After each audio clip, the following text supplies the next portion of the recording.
अभिवादन स्वीकार कीजिए ब्रजेश मिश्रा का और आप देखना शुरू कर चुके हैं द डिबेट।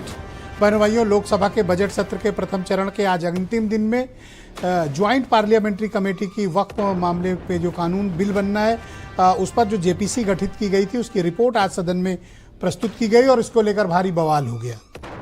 वक्फ का बिल ऐसा है जो सत्ता पक्ष और प्रतिपक्ष दोनों के गले में फंसा हुआ है।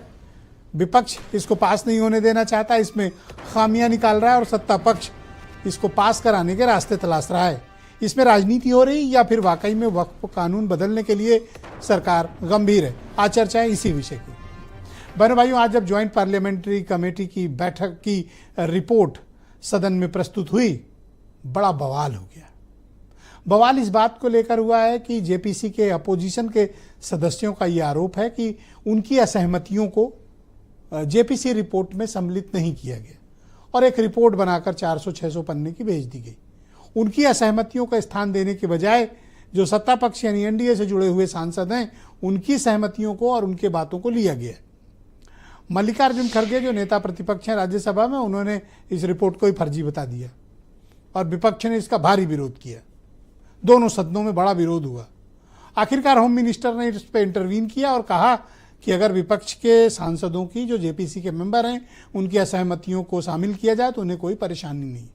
बाद में इसे संलग्नक के तौर पर उनकी असहमतियों को शामिल किया गया। ऐसा क्यों हुआ और इसके पीछे के कारण क्या हैं? और रिपोर्ट आज जो पेश हुई है वो बजट सत्र के प्रथम चरण के अंतिम दिन हुई है। अब इसके बाद 10 मार्च को बैठक होगी, देन इस पर डिसाइड होगा। राह आसान नहीं है। राह आसान होती तो आज जो इनकम टैक्स बिल आया है उस पर भी उसे भी सेलेक्ट कमेटी को भेज दिया गया। यानी उसको लेकर भी अभी स्थितियां स्पष्ट नहीं है। अभी कितना टाइम लगेगा कोई नहीं जानता, लेकिन अगले सत्र के प्रथम दिवस में पेश करने को कहा गया है। बट अभी कितना चलेगा ये देखना पड़ेगा। तो क्या वाकई में जेपीसी जो फॉर्म हुई है वक्फ कानूनों को लेके, बिल को लेके, क्या सरकार वाकई में गंभीर है कि वो वक्फ में रिफॉर्म चाहती है, ट्रांसफॉर्म चाहती है, या फिर इस पूरे मामले का एक राजनीतिकरण हो रहा है? क्या एक्चुअली हकीकत है? इस बारे में खुली चर्चा होनी चाहिए। मैं चाहता हूं कि कुछ आप स्टेटमेंट सुन लें, फिर आज की परिचर्चा को हम आगे बढ़ाएंगे। मैं मेरी पार्टी की ओर से आपको विनती करना चाहता हूं कि विपक्ष के जो डिस्प्यूट्स हैं एक सिर कर आप संसदीय कार्यप्रणालिका के उपयुक्त रूप में जो जोड़ना है वो जोड़े। इसमें मेरी पार्टी को कोई आपत्ति नहीं। अनेक सदस्यों ने अपना डिसेंट नोट दिया है।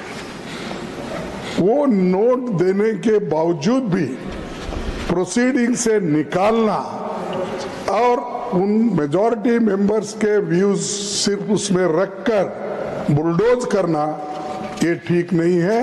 ये कंडेमेबल है और एंटी डेमोक्रेटिक है, एंटी प्रोसीजर है। वक्फ का जो बिल लाया जा रहा है ये सिर्फ और सिर्फ ना सिर्फ अनकॉन्स्टिट्यूशनल है, fundamental rights article 14, article 15, article 29 का ग्रेव वायलेशन है।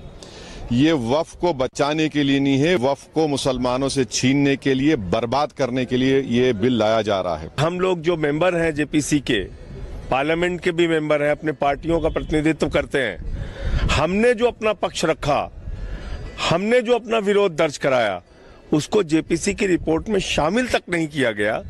ये संसदीय परंपराओं का, संवैधानिक मान्यताओं का खुलेआम मर्दन है, उसको कुचला गया है।